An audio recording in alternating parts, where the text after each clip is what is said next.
There's something unsettling about working the night shift. The silence, the isolation, the eerie stillness when most of the world is asleep. It's when the lines between the real and unreal begin to blur. And sometimes, the darkness brings more than just quiet. These are 3 true stories from people who worked the graveyard shift and lived to tell about the chilling things they experienced. Story 1 by Jason L. I used to work at a 24-hour gas station in northern Wisconsin during college. Most nights were uneventful. A few truckers stopping by, the occasional drunk guy, nothing too crazy. But one night in December changed the way I saw night shifts forever. It was around 2:30 in the morning. Snow was coming down hard and not a single car had passed by in nearly an hour. I was behind the counter, half watching some late-night infomercial, sipping coffee to stay awake. Then the automatic door chimed. I looked up and saw a man walk in. He was wearing a long, tattered coat, completely dusted with snow, and had a thick hood pulled over his head. He didn't say anything, just walked slowly toward the back of the store where the drinks were. Something about the way he moved bothered me. It wasn't just slow, it was deliberate, almost rehearsed. I kept watching him on the security monitors. He grabbed a water bottle, then just stood there for about 3 full minutes, facing the cooler, not moving, just staring. Then he turned and walked directly toward the counter. I tried to act normal. "How's it going tonight?" I asked. No answer. He placed the bottle on the counter and slowly pulled out a few crumpled bills. His hand was shaking, and not from the cold. It was more like a tremor. I rang him up, handed him the change, and he just stood there, staring at me. "You need a receipt?" I asked. He leaned in a little and whispered, "They're watching you too, huh?" I didn't respond. Then he said, louder this time, "Out there, in the trees, every night." I glanced outside. The snow was heavy, but I could make out the dark tree line about 50 feet from the lot. Nothing there. I forced a smile and said, "You should get home before it gets worse." He nodded, then walked out. No rush, just slow and calm. I locked the door behind him, even though we weren't supposed to. Something in my gut told me to. A few minutes later, I checked the cameras to make sure he was gone, but I didn't see him on the footage at all. Not walking in, not at the coolers, not even at the register. The door chimed. I saw him, but the footage was blank. Just me, talking to no one. I never saw that man again. But for weeks after, I'd glance out at the trees during my shifts, and sometimes, I swear I saw shapes moving between them. Before continue.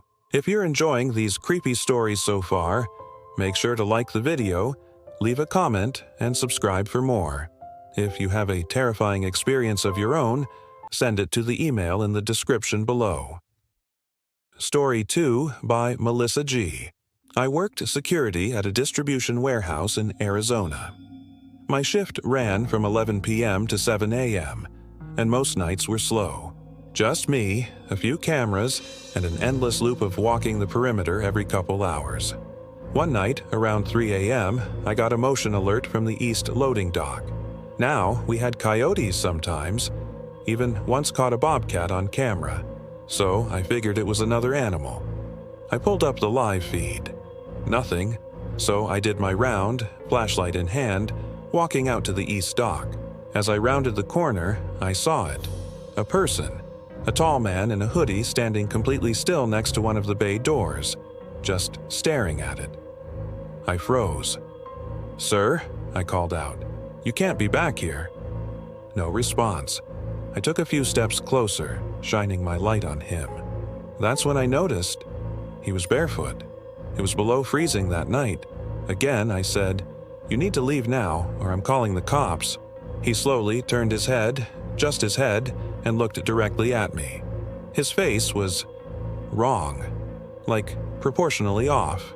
Eyes too wide, nose too small, like a bad drawing of a human face. I could barely breathe. Then he smiled, not a twitch or a grin, a full, slow, wide smile. I backed away, hand on my radio, and when I blinked, he was gone. Just gone. I ran back to the office and checked every single camera on the dock. Not a single frame showed anyone out there, but the next night, there were bare footprints in the frost right outside the door.